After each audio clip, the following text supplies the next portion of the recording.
La Course des régions et la REC s'unissaient pour une présentation de films sur les aînés. On en discute tout d'abord avec une réalisatrice de notre région. Alors aujourd'hui, c'est à la présentation de la Course des régions. On est venu au Centre du Québec, au Centre du Québec, excuse-moi, je scrape toute ton affaire. On est venu au cinéma Fleur de Lys pour présenter les 8 courts-métrages qui sont en compétition avec la Course des régions. Le mien est en compétition, il s'appelle L'Estropié. C'est un documentaire mettant en vedette mon oncle ici, André Dufresne, qui joue justement L'Estropié dans ce court-métrage. Qu'est-ce que ça vous a fait d'être comédien? Est-ce que c'était une première? Oui, c'était une première. C'était bien plaisant, j'ai bien aimé. Ça a duré une grosse demi-journée. J'ai un rôle muet, donc j'avais moins de stress, j'avais pas de texte à apprendre. Ça s'est bien déroulé. Et, moi, dans le film, je grimace, je fais des faces. C'était assez facile, je crois, pour moi de participer. Est-ce que c'était une première expérience pour vous en termes de réalisation? C'est la première fois que je réalise de solo. J'avais fait une co-réalisation en fait, mais c'est la première fois que je le fais toute seule.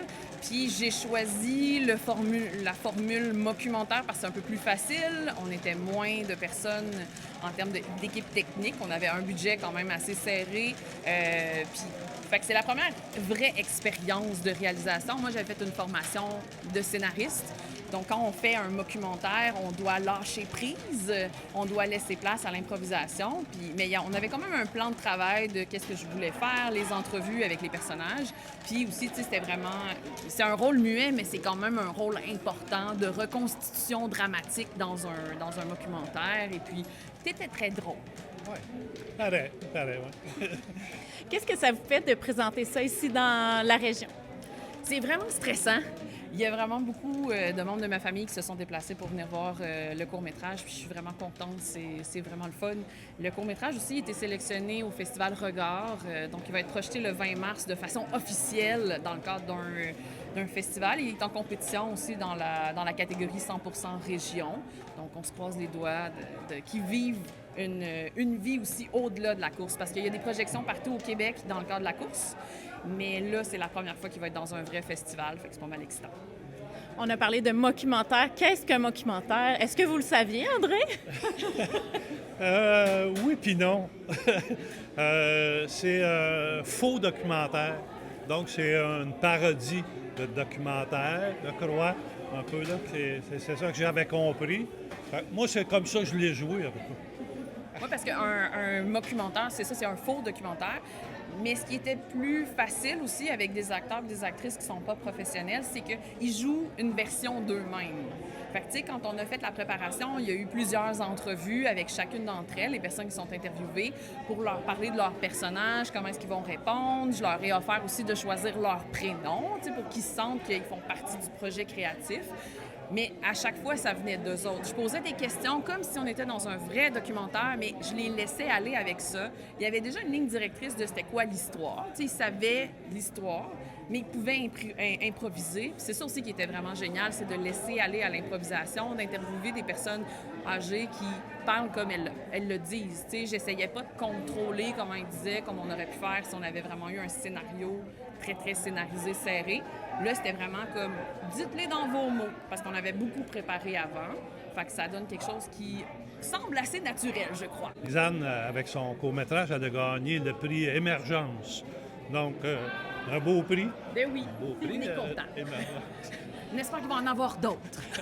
Est-ce qu'il y a des scènes qui ont été tournées dans la région? C'était vraiment scènes documentaires assises plus? Les scènes d'entrevue, on les a faites chez les personnes, puis ces personnes-là, ils habitent à Saint-Maurice, au Cap-de-la-Madeleine. Au Centre du Québec, on a tourné chez mon oncle qui habite à Sainte-Monique, et il y a une scène devant l'hôpital de Nicolette. Donc, si vous êtes résident de Nicolette, vous allez reconnaître l'hôpital. Donc, mais tout a été tourné en région. Ça fait partie du cadre de la course qu'on doit tourner en région. Donc, on est venu en Mauricie et au Centre du Québec pour tourner le court-métrage.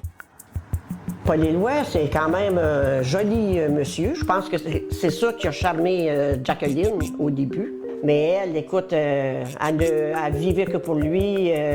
C'était l'homme de sa vie, ça.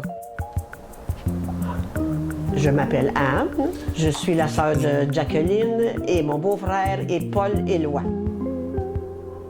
Pour moi, c'est un chien sale. Mais ça, c'est pour moi, là. Dans le fond, c'était une présentation de 8 courts-métrages où il y a une représentation positive des personnes aînées à l'écran. C'est un projet, une collaboration entre l'AREC-CSQ, qui est le mouvement des retraités de la Centrale des syndicats du Québec, et la Course des régions, qui est un concours de la relève du cinéma qui existe depuis plusieurs années. La REC fait quoi en général pendant toute l'année? Et comment il sert ses membres? On fait tellement de choses. On couvre plusieurs sujets, que ce soit tous les sujets qui touchent les personnes retraitées, mais on va aussi jusqu'à défendre des dossiers en environnement, conditions des femmes, conditions des hommes, les dossiers qui concernent la retraite, par exemple, le pouvoir d'achat, des choses comme ça. Tous les dossiers qui touchent bien sûr la santé, le soutien à domicile, etc. Et on soutient plusieurs projets. Ça en est un qu'on fait aujourd'hui avec la Course des régions. C'était pour nous une occasion d'avoir une représentation positive des aînés à l'écran. On a 60 000 membres au Québec à la REC. Puis on l'entend souvent, ça, qu'on ne se reconnaît pas à l'écran. Les personnes aînées ne se reconnaissent pas à l'écran. Ils voient surtout des personnages stéréotypés, perçus négativement, des gens malades, des gens grabataires. Donc on s'est dit, pourquoi pas nous être les agents de changement? Pourquoi pas nous financer, par exemple, appuyer la relève du cinéma et produire des courts-métrages où on voit des personnes aînées dans toutes sortes de fictions. Et le résultat, bien, il est vraiment au rendez-vous. Là. On a toutes sortes de films, toutes sortes de scénarios. Et ce qu'on entend des personnes aînées, de nos membres qui viennent voir les films, c'est ça. On est enfin content d'avoir des gens qui nous ressemblent à l'écran et qui vivent toutes sortes d'aventures parce qu'après la retraite, il y a encore une vie. On peut encore vivre des aventures, on peut encore rencontrer l'amour, on peut encore faire la paix avec nos regrets, etc. Donc, on voit toutes ces facettes-là un peu du vieillissement à travers ces fictions-là. Ces fictions-là sont disponibles à quel endroit si on veut les visionner? En fait, ces films-là sont disponibles malheureusement que pour les membres de l'AREC. En ligne, donc les gens peuvent aller sur le site de l'AREC, arec.lacsq.org. Ils ont besoin de leur numéro de membre pour accéder aux films, parce que pour le moment, les films sont, on va dire, de nature privée pour les membres et aussi les cinéastes peuvent participer à des festivals à travers le Québec. C'est pour ça qu'ils ne sont pas diffusés de manière publique.